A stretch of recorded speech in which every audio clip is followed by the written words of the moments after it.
Yes, sir. You just found it. In course with you. Let's chat.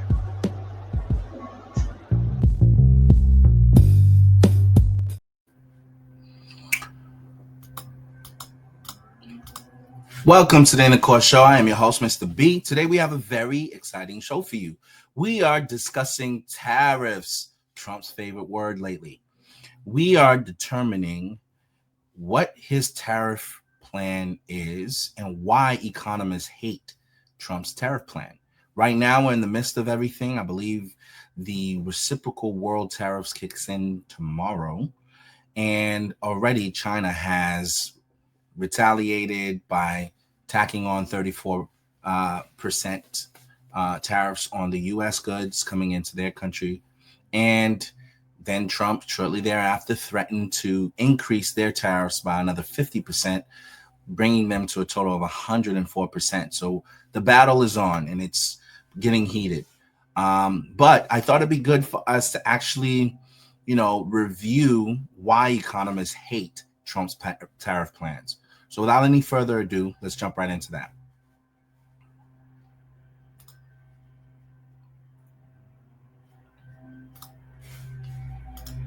Before we get I always say tariffs is the most beautiful word to me in the dictionary.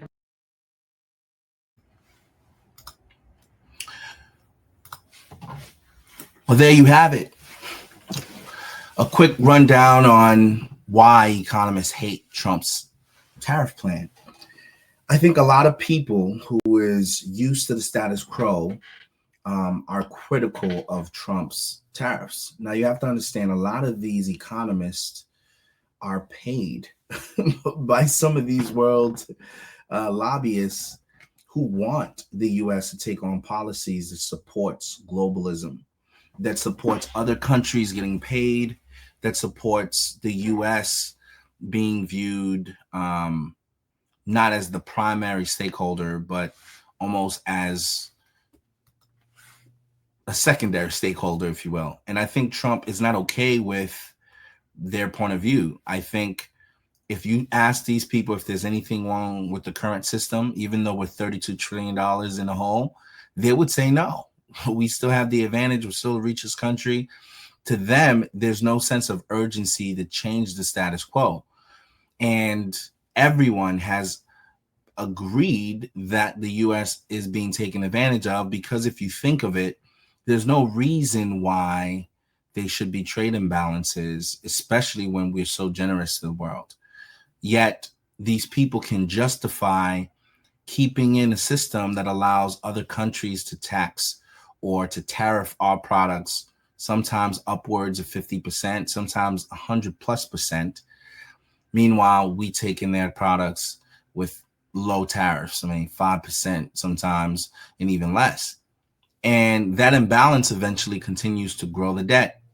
And that debt means that you're not securing the next generation's future, because now the government's going to need to essentially raise taxes in order to pay down these debts, which means the livelihood of people currently working is going to diminish. There's going to be less money in their pocket to do stuff. So yes, some products may cost a little more, but is that worth doing to secure jobs, gross domestic products being made in the U.S.? Some will argue it is. I am more leaning on that side. Yes, for anybody who's planning on retiring in the next few years, your retirement fund may take a little bit of a hit. But if you have some wiggle room, the retirement is not going to affect, because eventually things will level out and settle down.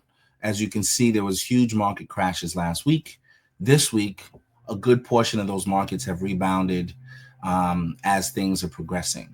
Now, it's probably going to be volatile over the next few months, especially as things escalate. The market is very sensitive to breaking news and latest announcements from world leaders. So you'll see that fluctuation take place. But I think in the end, the goal that Trump has is to renegotiate trade deals on an individual basis with each of the countries, so that there's more favorable terms secured for the American people, and also add and create jobs, and also create additional revenue with the hopes that people's taxes will be diminished.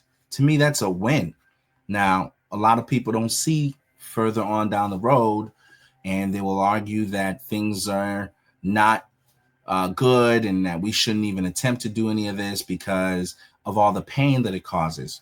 And you have to keep in mind who's the audience and also who is his enemies. The Democrats don't want to see Trump win on any points. They want to see him fail so that they can justify being in power, so that they can say, we told you so. And they're going to work against it. That's why you see a lot of groups being funded to protest what he's doing. I never understood why anyone would protest wasteful government spending. If we're sending money to shell companies and it's fraudulent spending, why would we be okay with being taxed all this money to have the money taken by the US government only to be redistributed to some fake shell company uh, just because they appropriated it and the budget was passed and these things was agreed and no one can track why that money was sent? Why would we continue that? Why would anyone protest that? It just means that you get to minimize wasteful government spending and keep more of the money in your pocket. So it shows that a lot of the public doesn't have an understanding around these things, and they're willing to take a check to go out and protest just to be against something, but not even realizing that it's actually in your benefit if the government is not spending all this wasteful, not wasting your tax dollars pretty much. So sometimes you got to take the whole thing in perspective. But, Trump is trying to get a lot done in a very short period of time. I think before the the midterm elections take place in the next 2 years, he's trying to jam as much as this down the pipe. And we're just going to see how it all plays out. But I did want to give you guys this insight. For those who's not connected, I pray and I ask that you like and subscribe to the channel and you share your thoughts with us and let your voice be heard. All right. Thank you for joining us. Have a blessed day.